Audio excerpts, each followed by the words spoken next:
welcome to Dimitri Daily. Today I have the Apple Pencil and Apple Smart Keyboard for iPad Pro, and I'm going to unbox them. So over here we have the pencil and the keyboard. Let's start with the pencil. So you can see you have a box where we pull it out here, so it's like it slides out. I'll put the box down here. And here is the instruction manual. And this is a replacement tip for the pencil, and this is a connector so you can charge the pencil with a regular lightning cable, and as I said before, this is the instruction manual. And so I'll put this stuff down, and here is the pencil. So it has a plastic coating which I can take off like this, and there's the pencil. This is the magnetic cap which I will remove, and you can see how you charge the pencil. You plug it into the iPad. And we'll move this out of the way. And here's the keyboard. So, I'm going to remove the box. You can see it's made of a, this box is actually made of kind of a soft material, probably to protect the keyboard. So here you have the instruction manual. And here is the keyboard. It's made of this nice soft fabric-y material. I'll remove the plastic.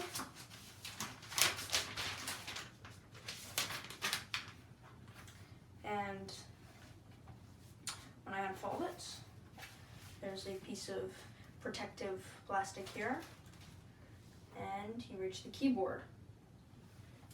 So these keys feel like normal keys, but they're actually covered in a rubbery kind of fabric material, but they press like normal keys. So it's very, very interesting. So here I have the Smart Keyboard, and I'm going to attach it to the iPad Pro. If you want to come over here, I have the iPad right here. And you can see the Smart connector right here, these three circles. Now, these three circles are going to connect to the three dots right here. So you're going to take the keyboard like this, actually, to this orientation, and you're going to attach it like that. So have the felt part facing the iPad, and then it can cover like that. So now, to get it into keyboard mode, you can use this and flip it out, and then take this part of the iPad and stick it right there. It's magnetized, so you can see it stays on. And then you can use the keyboard. So now, if you detach it, you can take the keyboard and fold it back behind the iPad, like so, and you get this triangle shape, which then props up the iPad, and now you're in watch mode. So that is in a mode which is perfect for, say, watching a video, like you can do here.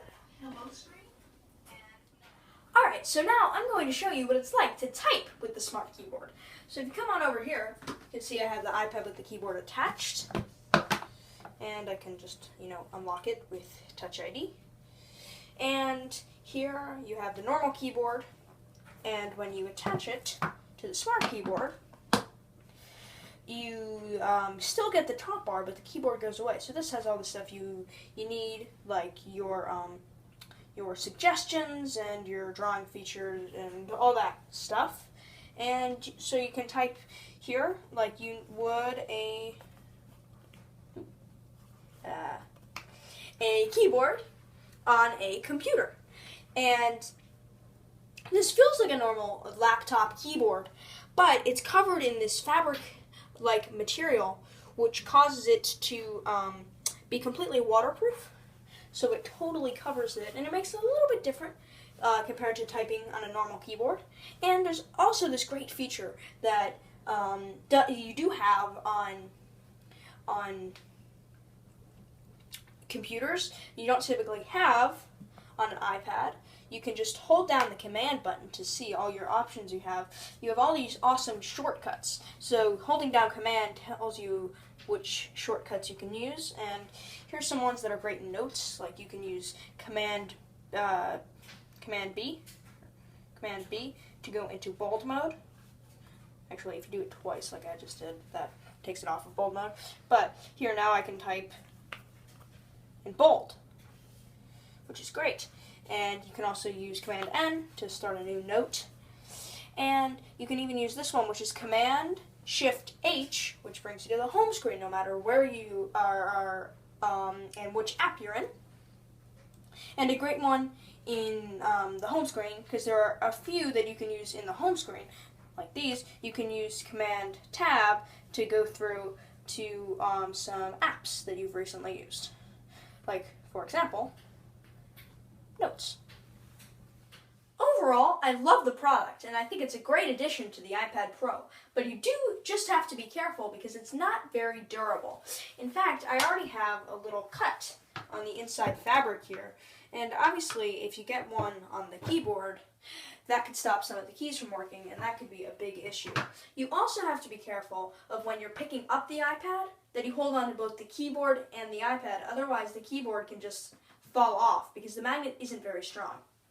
And you also need to be careful of when you're attaching the keyboard to the iPad that you don't get your skin caught in there, because you can pinch yourself really easily and it doesn't tickle. Now I'm going to show you how to use the Apple Pencil.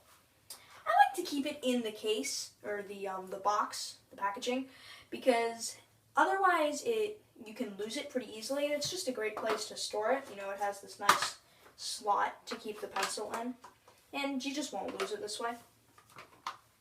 Now, it's really easy to set this up.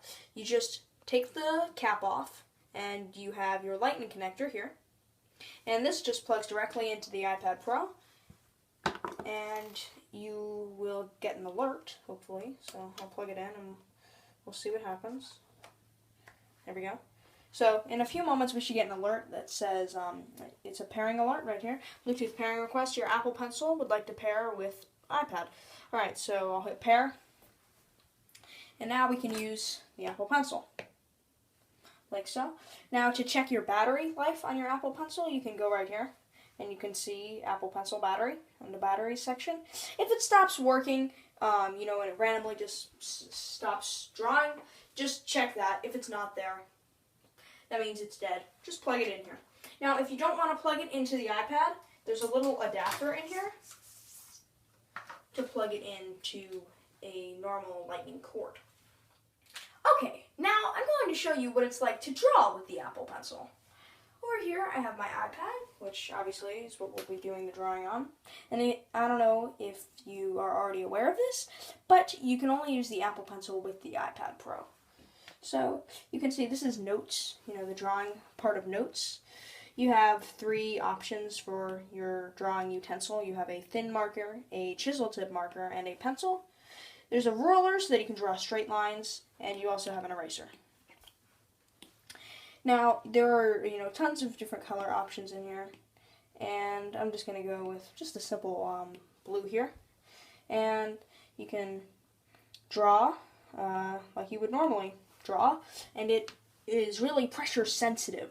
So if you're going lightly, you get a lighter stroke. If you press a little more, you get a darker stroke. But that only works, again, with some of the writing utensils. It does not work with this one. So if we go into this one, you can see now I'm going light, but here I'm pressing harder, and you get a darker, a little bit thicker line. Now, you can also do shading by going on the side. That doesn't work with this one, as you can see.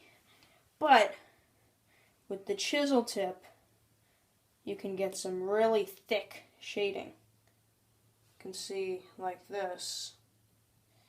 And it's quite sensitive. You can do a little bit of shading or a lot of shading. It's really nice with the pencil.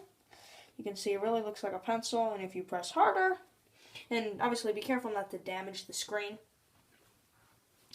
If you press too hard, that could happen. Now, you can do some beautiful shading with this. You can see this really looks like a pencil. This is great for shadowing, especially if you do something like maybe this color. really, really beautiful strokes you can create with this. And this works with a lot of apps like Pixelmator or the Adobe drawing apps and Procreate. And the Apple Pencil works with all of those. And obviously because Apple makes notes, it works great with notes. And even email markups, it's really good for. Because all of those apps support the tilting features, the shading, the pressure sensitivity, and even there's palm rejection too. Because if I didn't have an Apple Pencil, it would pick up my palm and it would start to draw with my palm. But you can actually rest your palm here, which is really nice. And it feels best if you have it flat, like a piece of paper. You know, if you have it propped up, it can get a little strange, and you can't draw as naturally as you normally would. And don't forget to subscribe so that you don't miss any of my upcoming videos. Just click on my iPad. And if you're on mobile, clicking won't work, so go to my YouTube homepage and hit the subscribe button.